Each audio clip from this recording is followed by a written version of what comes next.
नमस्कार बंधुरा आमी आरपीएस डेली ब्लग থেকে একটা নতুন রেসিপি নিয়ে চলে এসেছি। 4টি ডিম আর একটা সেদ্ধ আলু দিয়ে একটা রেসিপি বানিয়েছি। অসাধারণ লাগে খেতে। এইটা দিয়ে সত্যি বলছি, এটা দিয়েই মানে পুরো ভাত খাওয়া হয়ে যাবে, আর কিছু লাগবে না, এত টেস্টি হয় খেতে। দেখুন আমি কিভাবে বানাচ্ছি। আর যদি খুবই ভালো লেগে থাকে তাহলে একটা লাইক করবেন, সাবস্ক্রাইব করে পাশে থাকবেন। দেখুন বন্ধুরা, আমি রেসিপিটা করার জন্য 4টি ডিম নিয়েছি। এদিকে আলুগুলো লম্বা লম্বা করে কেটেছি, আদা রসুন নিয়েছি আর পেঁয়াজ নিয়েছি। পেঁয়াজগুলোকে কুচু কুচু করে কেটে নিয়েছি। আর এদিকে আলু গ্রেট করে নিয়েছি, ডিমে অমলেট করার সময় দেবো। আর এটা হচ্ছে কাঁচা লঙ্কা। দেখুন বন্ধুরা, একটা বাটিতে আমি 4টে ডিম ভেঙে নিয়েছি। এবার এর মধ্যে একটু হলুদ,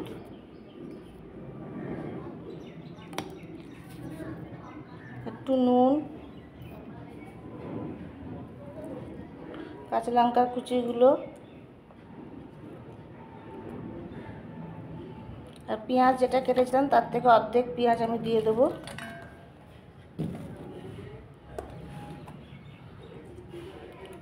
আর যে আলুটা গ্রেট করে রেখেছিলাম সেই আলুটাও দিয়ে দেবো।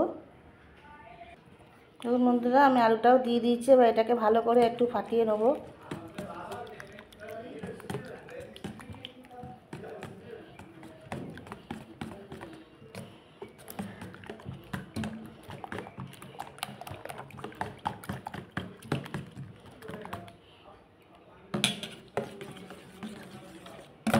দেখুন বন্ধুরা, আমি ভালো করে ফাটিয়ে নিয়েছি।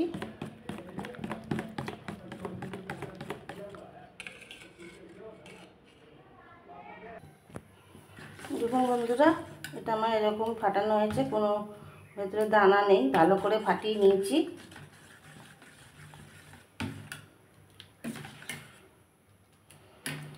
আর এদিকে বন্ধুরা তেল বসিয়ে দিয়েছি, তেলটা গরম হোক। দেখুন বন্ধুরা, তেলটা আমার গরম হয়ে গেছে। আমি এবার হাতায় করে এগুলো ছোট ছোট আকারে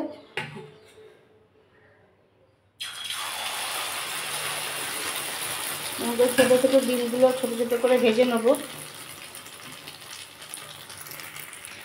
এক পিঠ আমার হয়ে গেছিলো, আমি উল্টে দিয়েছিলাম। এইভাবে ছোটো ছোটো করে আমি ডিমগুলো ভেজে নেব।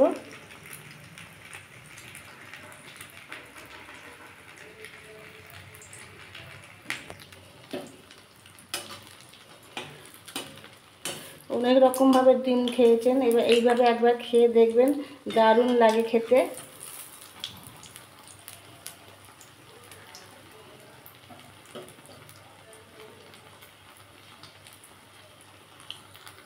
এরকম লাল লাল করে ভেজে নিতে হবে।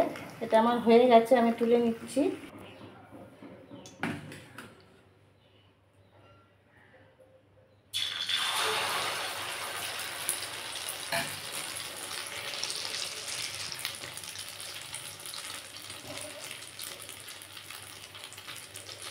ডিমগুলো আমি এইভাবেই ছোটো ছোটো করে সব ভেজে নেব। ভেজে নিয়ে ফিরে আসছি। এটা আমার হয়ে গেছে, আমি এবার উল্টে দেবো আস্তে করে।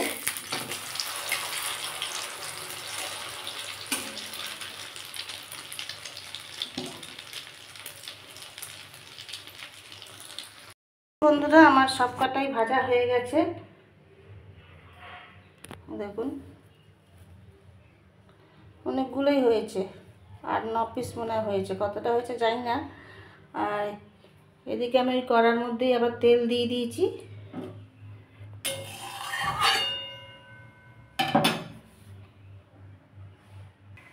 তেলটা আমার গরম হয়ে গেছে, আমি একটা লঙ্কা ফাটিয়ে দিয়ে দিলাম।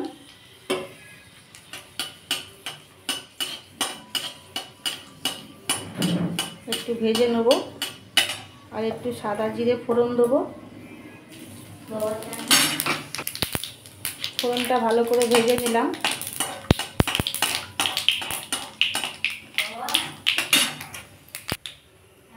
দেখুন বন্ধুরা, আমার ফোড়নটা ভাজা হয়ে গেছে। আমি এবার এর মধ্যে ওই যে কুচনো পেঁয়াজ যে বাকিটা ছিল সেটা দিয়ে দেবো।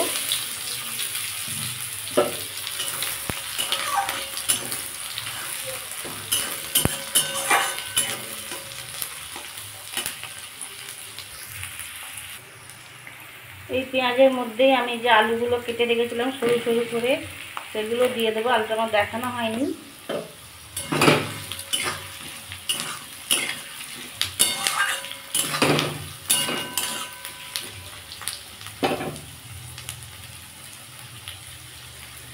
একটু হলুদ আর একটু নুন দিয়ে ভালো করে ভেজে নেব, লাল লাল করে।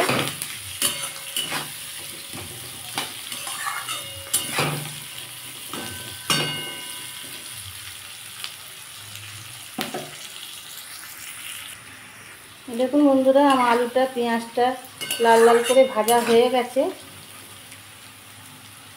আমি এর মধ্যে এবার আদা পেস্ট,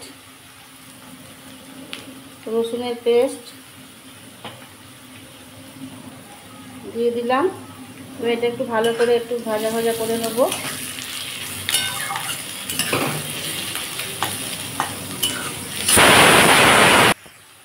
আমি গুঁড়ো মশলাগুলো দিয়ে দেবো। 1 চামচ লঙ্কার গুঁড়ো, তখন হলুদ অল্প পরিমাণে দিচ্ছি না, এবার পরিমাণ মতো হলুদটা দিয়ে দেবো। নুনও তখন অল্প দিয়েছিলাম, নুনটা পরিমাণ মতো দিয়ে দেবো।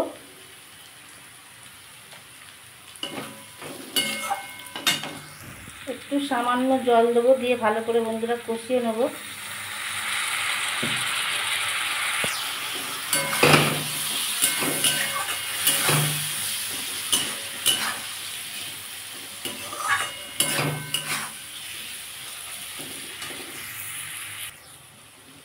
সামান্য একটু চিনি দেবো আর একটু টমেটো সস দেবো।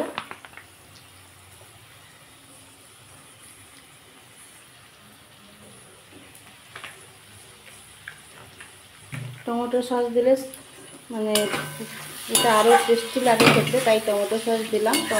টমেটো না দিয়ে এবার এটা ভালো করে আমি কষিয়ে নেব।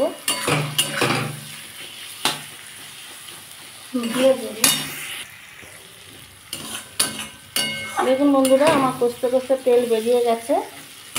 কষার কাছেই তো যে কোনো তরকারি কষার, আমার আলুটাও মানে অনেকটাই সেদ্ধ হয়ে গেছে। দেখেন সেদ্ধই হয়ে গেছে আলু কষাতে কষাতে।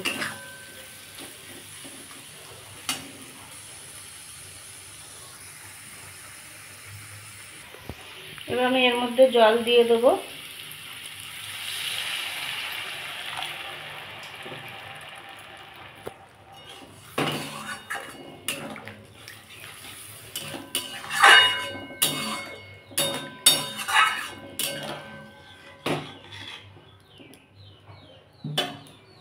আমার আলুটা সেদ্ধ হয়ে গেছে, তাও আমি একটু চাপা দিয়ে দিচ্ছি। 5 মিনিট পরে ফিরে আসছে। দেখুন বন্ধুরা, এটা আমার ফুটে গেছে। আলু তো কষতে কষতেই সেদ্ধ হয়ে গেছে, তাও একটু চাপা দিয়ে দিয়েছিলাম। দেখুন আলু একদম নরম হয়ে গেছে। এবার আমি ওই ছোটো ছোটো করে ভেজে রাখা ডিমগুলো দিয়ে দেবো।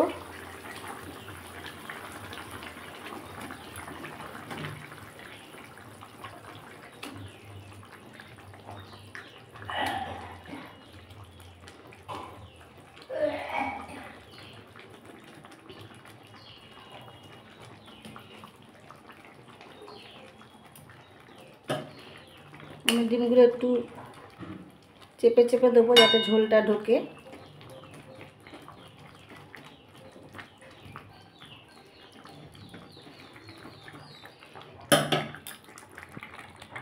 দিয়ে বন্ধুরা আমি আর 2 সেকেন্ডের মতো একটু চাপা দিয়ে দিলাম। দেখুন বন্ধুরা, আমি 2 সেকেন্ড পর ফিরে আসলাম। আমার ডিমের মধ্যে পুরো ঝোল ঢুকে গেছে, বুঝতেই পাচ্ছেন। এবার আমি একটু গরম মশলা দিয়ে দেবো উপর দিয়ে।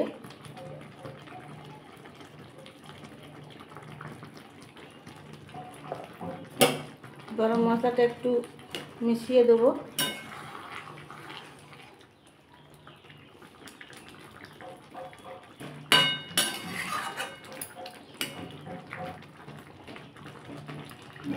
আমি গ্যাসের ফ্লেমটা অফ করে দিলাম, একটু চাপা দিয়ে তারপর বাটিতে সার্ভ করে দেবো। দেখুন বন্ধুরা, আমার 4টে ডিম আর একটা সেদ্ধ আলু দিয়ে রেসিপিটা রেডি হয়ে গেছে। দারুণ লাগে খেতে, একবার বানিয়ে খেয়ে দেখবেন। খুবই ভালো লাগে খেতে গরম গরম ভাতে। আর এই তরকারি একটা থাকলে আর কিছুই লাগবে না, এইটা দিয়েই পুরো ভাত খাওয়া হয়ে যাবে। যদি কোনো নতুন বন্ধু রেসিপিটা ভালো লেগে থাকে তাহলে চ্যানেলটা সাবস্ক্রাইব করে পাশে থাকবেন। আর পুরনো বন্ধুরা যারা অনেকক্ষণ ধরে আমার ভিডিওটা দেখছেন তাদের অনেক অনেক ভালোবাসা ও ধন্যবাদ জানিয়ে আমি আমার এই রেসিপির ভিডিওটা এখানেই শেষ করলাম। দেখা হবে পরের একটা এপিসোডে। Tata, by.